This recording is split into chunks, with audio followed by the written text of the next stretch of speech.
evening and welcome to Tucker Carlson Tonight. Here's a thought experiment for you. If you wanted to turn a free country into a dictatorship, not that anyone would want to do that, but let's say you did want to do that, how would you do it? What's the first freedom you would curtail? Well, it turns out the founders of this country thought very deeply about that question. They were making a new country and they wanted to avoid dictatorship. And they concluded that it wasn't even close. The freedom that matters is the freedom to speak your mind, the freedom of speech. That's the most basic and essential of all the freedoms. And that's why it's enshrined in the very First Amendment to the Bill of Rights. It's central not simply to freedom, but to humanity. It's not opposable thumbs that separate us from the animals. It's words. We can speak. That's our power. Words. In the beginning was the Word, declares John at the opening of the fourth gospel. The Word. The Word is the most important thing that we have. Take away our ability to choose our own words, and we are no longer fully human. We are subjects. We're chattel. Authoritarians understand this above all. That's why they hate freedom of speech. In fact, if you gave them a choice, they'd let you have a fully automatic 50 caliber machine gun before they allowed you to say exactly what you want. With a gun, you might be able to kill people, but with words, you can expose them. With words, you can change the world. In fact, there has never been a change, a deep change to the way people live and think that didn't begin with words. Not with might, not with violence, but with words. That's why they're so obsessively focused on what you can say, on the words you can use, because they understand the power of words. And Elon Musk, whatever his faults may be, understands this too. And that's why he's trying to buy Twitter. Not because he needs another company. No. And Elon Musk purchasing Twitter is more than just a potential change to the media landscape. It is a true existential threat to the hegemony of the people currently in charge. Allowing freedom of speech means the possibility of a revolution from below against the forces destroying this country and the West. So everything rides on this. They know it. You may not, but they do. So they've got to do everything they can to destroy Elon Musk, who was just the other day a hero to them. He's the electric car guy, remember? They don't even mention his electric cars anymore because he's doing the one thing you're not allowed to do, which is giving voice to people. So since April, they've been trying to destroy Elon Musk. First, they called him a racist. He's from South Africa. He must be a racist. When it turns out he was too rich to care, they moved on to new tactics. So then NGOs funded by George Soros commanded companies to pull their ad money away from Twitter. We'll starve him out. And then some Saudi prince tried to argue that Elon Musk was somehow underpaying for Twitter, when it's very obvious, look at the markets, that he's overpaying. And then the Washington Post's Max Boot got involved, because this was another war he could support. So in order to save democracy, Max Boot informed us, we need more content moderation on Twitter. No free speech allowed. Of course, content moderation is a euphemism for censorship. And who does censorship help? Always and everywhere the powerful. Who does it hurt? The weak. Words are all they have. Take their ability to say what they think away from them, and they have no power at all. So tonight, after roughly 6 months of watching this drama, which has gone in and out of the news cycle, it looks like they have failed to stop Elon Musk from buying Twitter. All indications that we have as of right now are that the deal will go through. Twitter has just locked its employees' stocks, and that indicates some kind of transaction is imminent. And then a source tells the show that there is a very high probability, 90% probability, that within the next 2 weeks, Elon Musk will own Twitter. And he has said repeatedly, and we can't guess the future, but he has said he is doing this in order to give voice to people who have no voice. All of us have forgotten that Twitter banned a sitting president of the United States from speaking, thereby making it really clear who's got the real power. No, not the U.S. government. Transnational corporations like Twitter, which control speech. So they did everything they could to stop this from happening, but they failed. So now they're attempting to destroy Elon Musk, the man. And again, to be clear, we don't know Elon Musk. We're not carrying water for Elon Musk. He may have weird agendas we don't know about. But it's only about speech. That's it. And that's why the Justice Department is now investigating Elon Musk for reasons that no one can explain. But that's what the DOJ does now. Tries to terrify people with criminal investigations into obeying. Then David Frum naturally got involved because there's no level to which he will not stoop in defense of the people in charge. And he is now calling for the Biden administration to seize Elon Musk's satellites. The ones that he's given for free to the government of Ukraine for use in their war effort against Russia. Quote, The U.S. should have a plan ready to nationalize Starlink, the satellite company, fast if Musk cuts off Ukraine's connections to advance his political agenda, wrote David Frum. Oh, his political agenda. In other words, if you don't like his politics, just seize his stuff. And of course, at the core of his politics, this is all that matters, is the call for ordinary Americans to be able to say what they really think. Just take his stuff by force. CNN, meanwhile, is calling Musk an agent of Russia because he won't continue to provide access to his satellites to Ukraine free of charge. Watch. Without Starlink, Ukraine says it can't fight. Last week, reports emerged of widespread sudden Starlink outages on the front line as troops fought to take back territory. They are puzzled about why that's going on.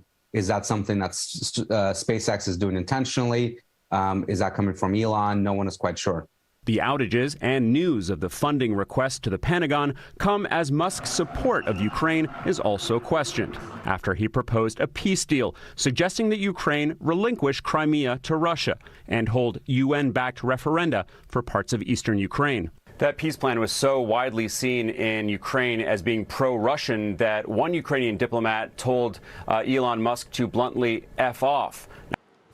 Okay, says the guy with his eyes too close together. Oh, really? It's about Russia and Ukraine. It has nothing to do with Russia and Ukraine. You think they care about Russia and Ukraine? Of course not. If they did, they would be pushing a peace deal to save Russian and Ukrainian lives.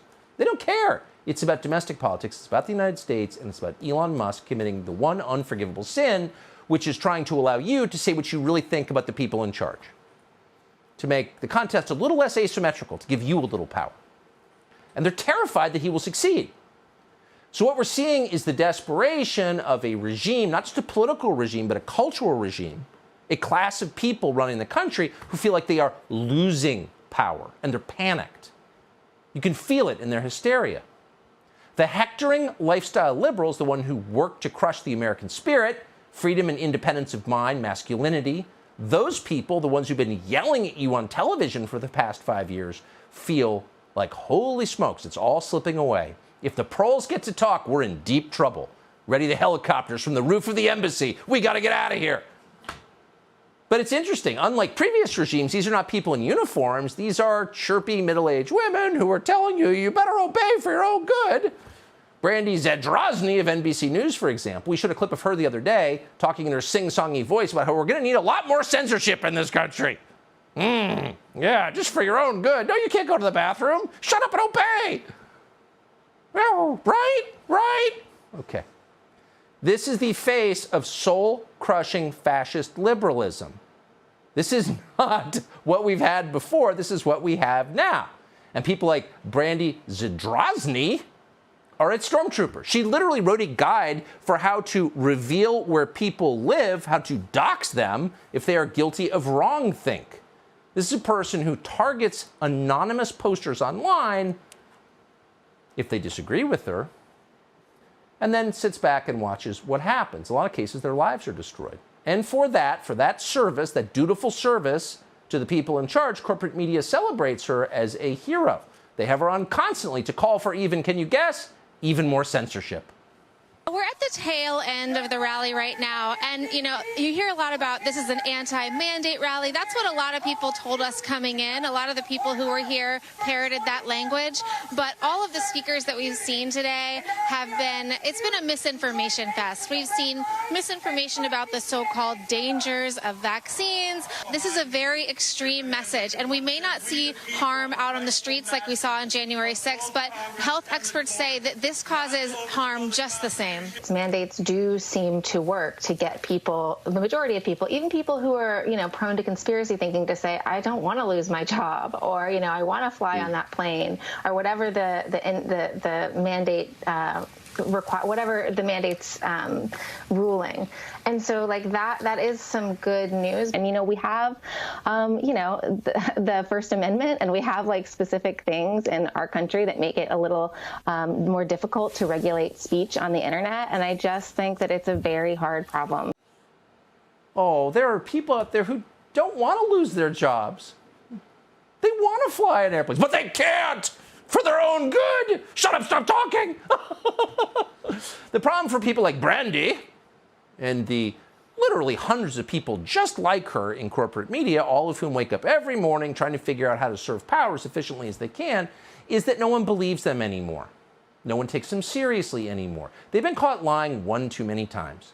So people really no longer care if they're called names. Oh, you're trafficking in misinformation. You're a conspiracy nut. You're a racist. Yeah, okay. I don't care what you say. You're totally discredited. You're a joke. And that suggests that there is a change coming. We may have a country very soon where people can say what they actually think. And when they do that, they will be able to live with dignity again, like free people.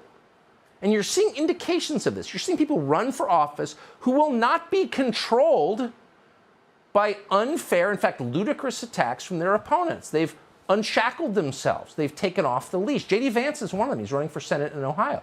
He's running against a guy called Tim Ryan. So Tim Ryan is worried he's going to lose. In fact, he is going to lose, and we're going to celebrate when he does. But Tim Ryan decided, well, I got to stop J.D. Vance. I don't want to argue with him on any of the issues because I actually don't have a better argument. So you know what I'm going to do? I'm going to call him a racist. That'll stop him. You're a racist. Okay.